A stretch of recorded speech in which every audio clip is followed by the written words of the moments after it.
आखिर औरत का वह कौन सा अंग हर रात बेशर्म होकर दबाने और चूसने से अचानक अपार धन की प्राप्ति होने लगती है?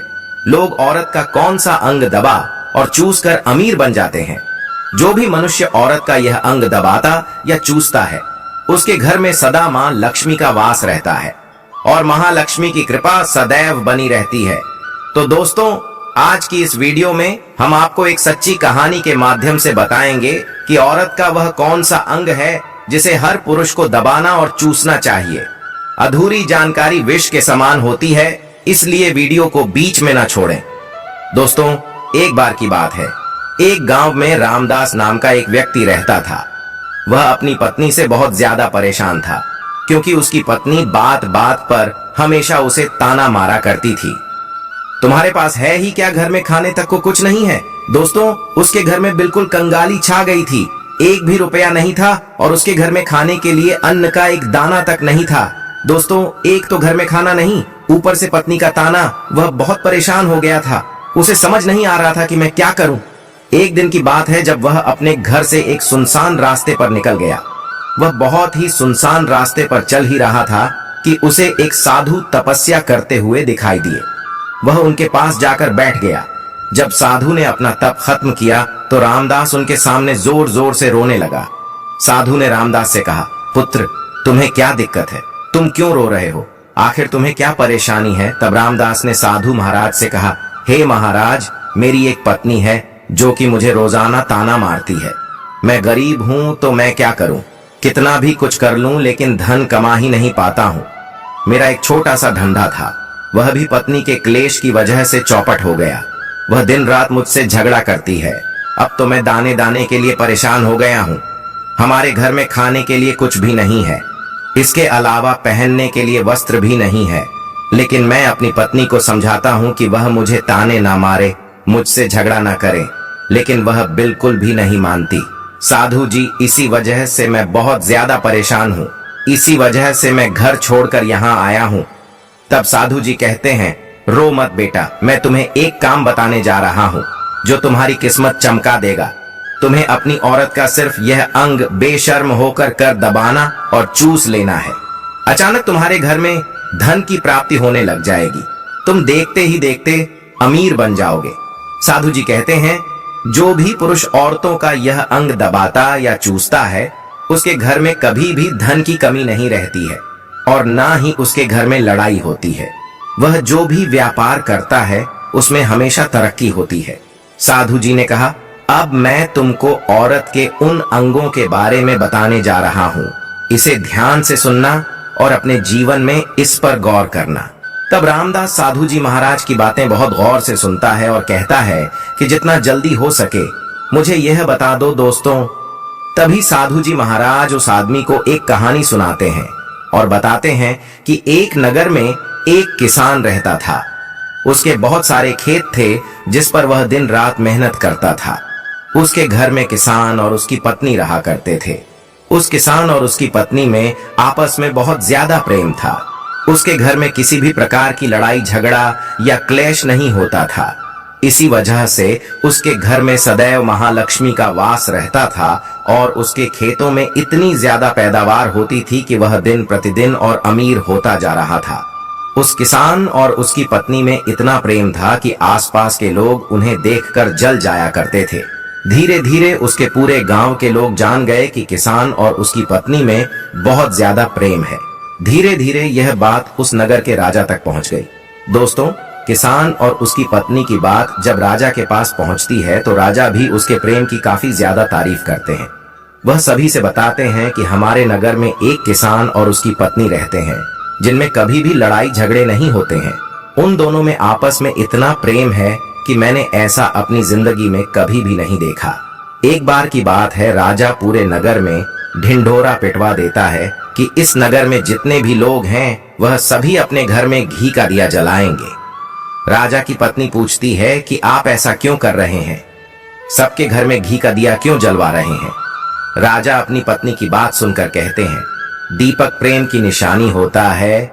जिसके घर में घी का दीपक जलता है उसके घर में सदैव प्रेम बना रहता है और मैं चाहता हूं कि जो प्रेम किसान और उसकी पत्नी के घर में है वह हमारे पूरे नगर में रह रहे पति पत्नी के बीच हो।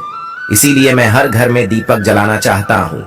दोस्तों, राजा के सैनिक जाते हैं और हर जगह नगर में डुग्गी पीट देते हैं और कहते हैं सभी के घर रात भर घी का दीपक जलना चाहिए।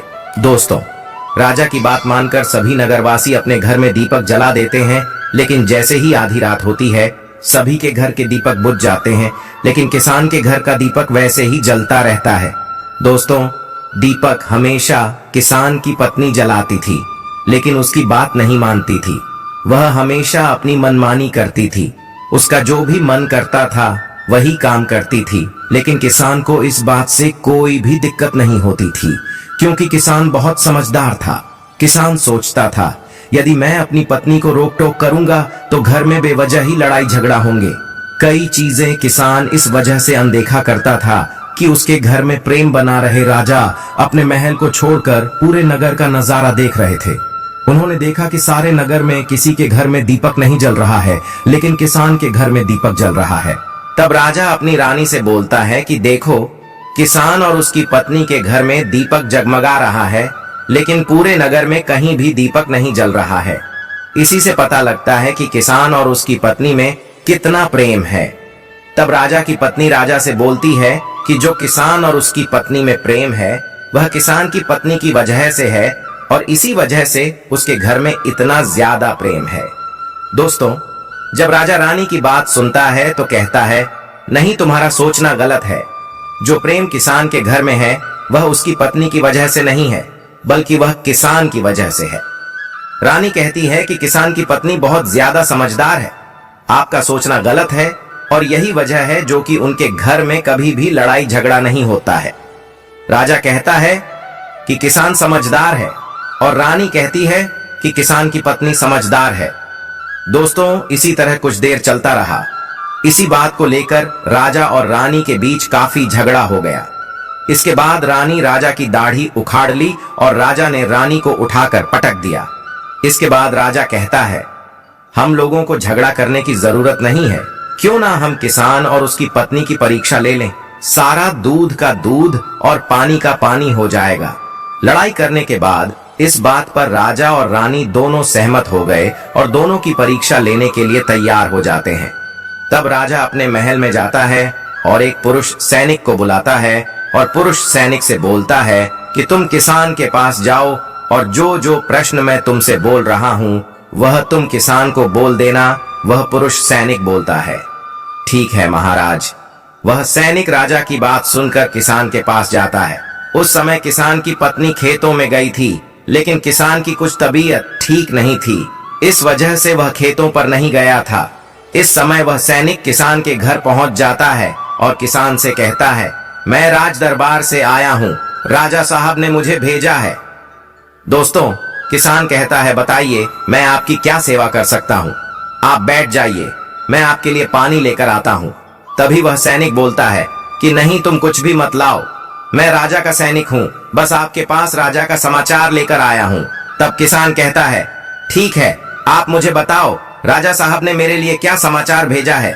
सैनिक कहता है किसान, राजा साहब ने यह बोला है कि यदि तुम अपनी पत्नी को छोड़ देते हो तो राजा जी आपको बहुत सारे हीरे जवाहरात और साथ में तुम्हारे जमीन से 2 गुना ज्यादा जमीन राजा जी आपको गिफ्ट में देंगे।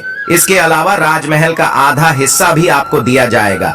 लेकिन जो किसान ने जवाब दिया वह सुनने लायक है। किसान ने कहा राजा जी अपना पूरा राजमहल मुझे क्यों ना दे दे, लेकिन मैं अपनी पत्नी को नहीं छोड़ूंगा।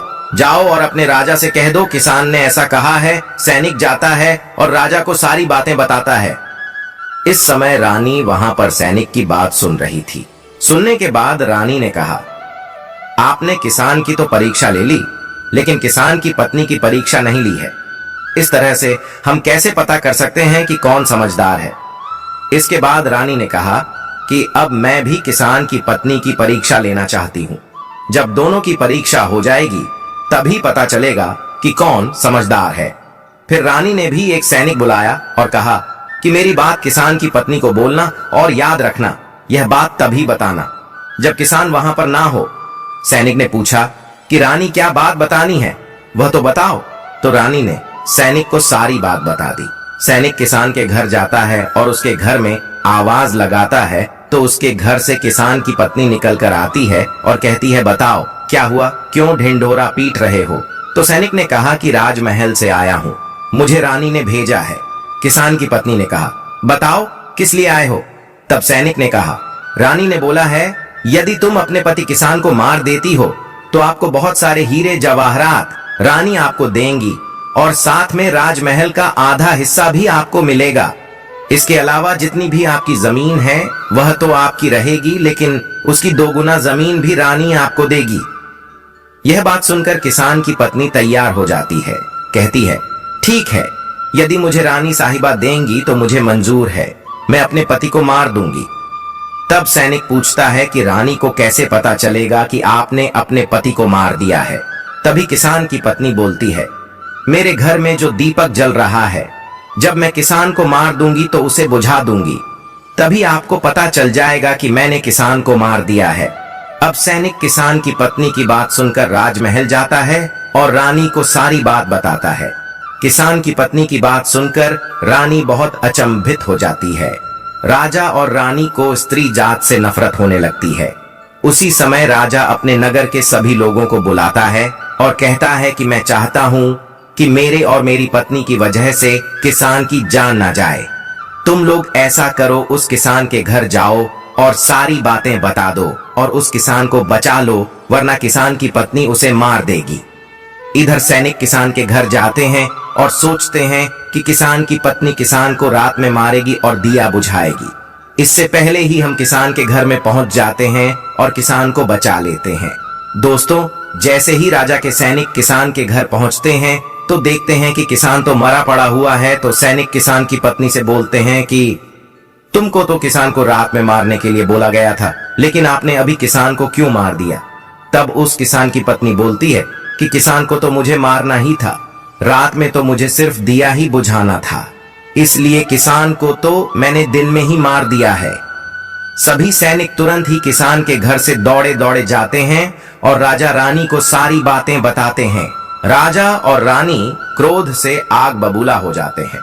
इसके बाद राजा और रानी किसान की पत्नी को बंदी बनाकर लाने के लिए अपने सैनिक से कहते हैं। सैनिक जाते हैं, किसान की पत्नी को बंदी बनाकर ले आते हैं। राजा किसान की पत्नी से पूछता है, ऐसा तुमने क्यों किया? तुम लालची औरत हो, तुम्हें पैसों से प्यार है। तभी किसान की पत्नी ने जवाब दिया और बताया कि मुझे तो किसान को पहले ही मारना था, वह तो मैं कोई बहाना ढूंढ रही थी, क्योंकि किसान की आदत बहुत खराब थी, वह मेरे साथ बहुत खराब व्यवहार किया करता था। तो राजा ने कहा, ऐसा क्या करता था किसान? तो किसान की पत्नी ने जवाब दिया कि वह मेरे नाक का ऊपरी हिस्सा अपनी उंगली से हमेशा दबाया करते थे। इसके अलावा किसान एक काम और मेरे साथ करता था, वह किसान मेरे कान का पिछला हिस्सा अक्सर अपनी जीभ से स्पर्श किया करता था। राजा ने पूछा, ये बताओ, जब आप लोग गरीब थे तब क्या किसान आपके साथ ये काम करता था? तो किसान की पत्नी बोलती है, नहीं महाराज, तब ऐसा नहीं करता था।